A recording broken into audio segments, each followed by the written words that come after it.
Hey everybody, welcome back to the channel, and today we are doing a VCT season preview for the 2024 season for Fnatic. Fnatic was a very good team last year. In fact, they've been a very good team for a number of years now, and finally 2023 was the year that they broke out and won a couple tournaments. Looking at their 2023 placements, starting with Lock-In, the first tournament this team has won, the very first tournament of the VCT franchise league, and they won in what was a crazy grand final against Loud. They went up 2 maps and then they nearly got reverse swept, and then they had to win in overtime, I believe. Crazy grand final, but they did get it done. And it seemed like as soon as they won that tournament, this team that has been either making it to grand finals or getting really close to top 2s in tournament, but not able to close it out, it finally felt like this team had broken through and they beat whatever demons that were troubling them during all those other times where this team choked. Then they go on to the EMEA regular season, and they have a perfect record in the regular season. They went 9-0,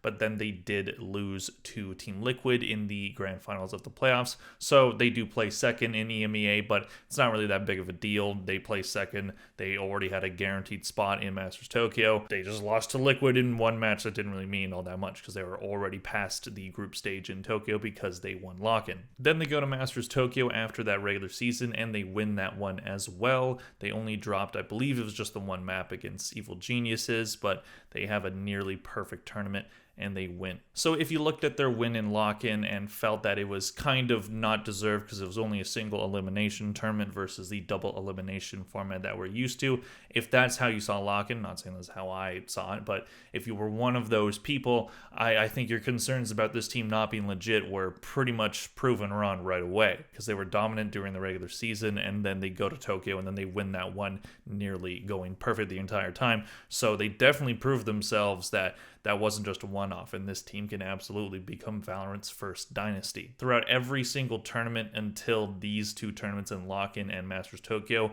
we have had a new winner every single time. There's been a new team in Valorant winning each international tournament, but they were the very first back-to-back winners. So that's something that they're going to have in the history books of Valorant till the rest of the time the game is online. Then they go to Champions, and it's a bit of a dip in performance, but they do end up placing 4th. So still a very strong finish. They lost to Loud early on in the bracket. I remember picking Loud to win that one, and a lot of people in the comments for that prediction video were saying that Loud looks bad, that they're not going to beat Fnatic. Then Loud beat them, so then they did it again later in the tournament. So just saying I was right on that one. Just saying, like, y'all were wrong and I was right.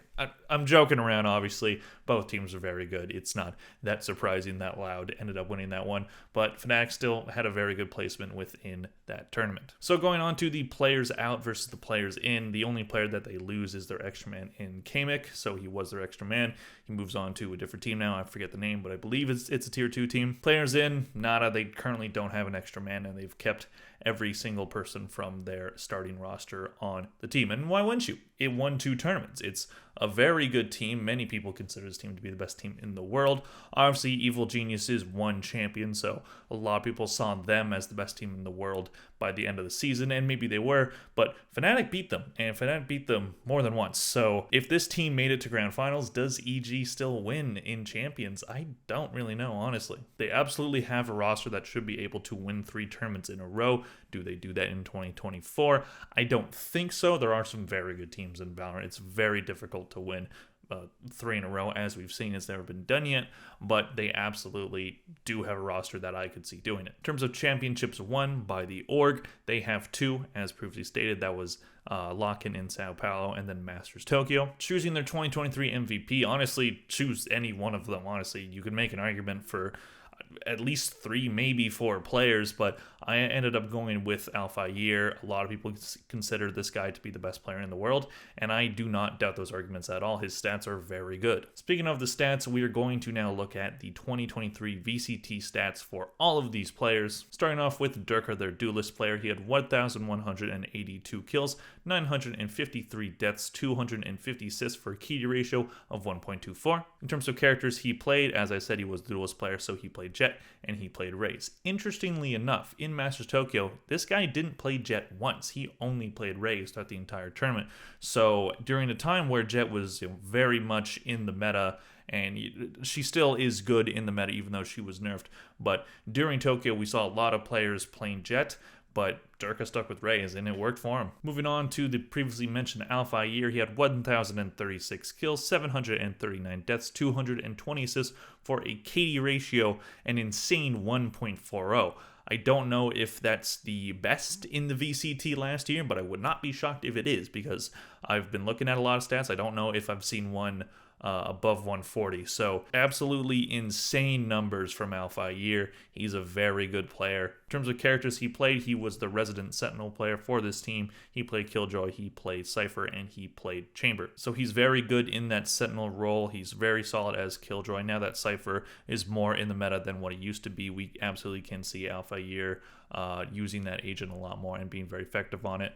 And, he's already been playing him a lot. So definitely a very, very good player in Alpha year. Do not blame anyone for choosing this guy as their best player in the world. Moving on to Leo, he had 1,000 kills exactly, 728 deaths, 275 assists for a KD ratio of 1.37. So interestingly enough, both Leo and Alpha year had higher KD ratios than Durka, who is the duelist player, so he's generally supposed to have the best kill-death ratio. I think Durka's problem is maybe he dies a little bit too much, as you can see from the amount of deaths that he has versus those two players, and those players are they don't have as many kills as him. Alpha year probably would have surpassed him, but he did sit out a couple matches during the regular season. I don't know what the story there was. He was probably sick or something, but that's the only time that Kamek played. So he probably would have more kills than Durka if he played those. I believe it was 5 maps he missed. So definitely interesting to see these two players who are playing characters that aren't exactly known for fragging out be able to do that. Speaking of the characters that Leo played, he played Fade, Sova, Sage, and Skye, so the resident initiator player. So looking at these 3 players, you can make an argument for all 3 of these players that I've already talked about with their stats being one of, if not the best player in their role. Durka's definitely top 5 when it comes to duelists. Alpha year is probably the best when it comes to Sentinel, and Leo, I wouldn't say he's the best initiator, but he's definitely up there. There's no way he's not at least top 10. Top 5 argument could absolutely be made, especially with that kill-death ratio. He's able to frag out while being a very effective initiator. So you can make an argument for him being number 1, even for initiators. So very talented player there, Leo. Moving on to Chronicle, the first player to ever win 2 trophies in Valorant. He now has 3. He had 994 kills, 855 deaths, 603 assists for a KD ratio of 1.16. He played a variety of roles. He was mainly their flex guy. He played Breach, he played Raze, he played KO, and Viper. So very flexible player. He's able to be effective in a lot of different roles. You can slot him in where you need him. Moving on to Boaster, their IGL. He had 795 kills, 850 deaths, 592 assists for a KD ratio of 0.93. He stuck to smokes on this roster. He played Astra, Omen, and Brimstone. So as I was talking about with the first 3 players, Durka, Alpha year, and Leo, you can absolutely make the argument that Boaster is the best IGL in the world. I wouldn't blame anyone for thinking that. Do I personally think that? I don't really think so, but he's extremely effective. Now he's won 2 tournaments, so definitely in the past when Fnatic would crumble, I think a lot of blame went to Boaster, and he definitely took it that way, at least personally, where it just seemed like whenever the going got tough for this team, they just crumbled under the pressure. They would always just get close, and then it just seemed like something mentally wasn't working for this team, and it just didn't work. But Boaster, I think he's beat that now. He's composed when they have the lead.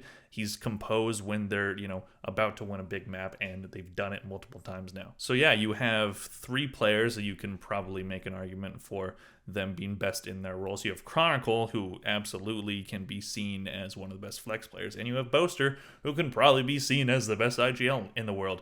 This team's stacked. This team is unfair. This team is incredible. They're an extremely good team. There is no surprise to me that they've won 2 tournaments, especially in a row. Can they do it in 2024? Well, if they're going to do that, they're going to need to make sure that their maps stay as squeaky clean as they possibly can, because wow, their maps were very good last year. Looking at their best maps, I put Lotus on the board. They had a 13-2 record with an attack win percentage of 67%. Defense was 56. Great numbers there. Split almost as good with a 9-2 record. They had a 57% win rate for both attack and defense. Looking at the worst maps, I mean, these these stats aren't bad that we're about to look at, so when I had to choose the worst maps for this team, it was kind of like, do I even put any map down? Because they're kind of just good on all of them. The record on Ascent was 5-3 with an attack win percentage of 48% and defense was 59%. Bind, they had a 5-2 record on, 63% on attack, 44% on defense. So even their worst maps, they're still quite good on. They have a winning record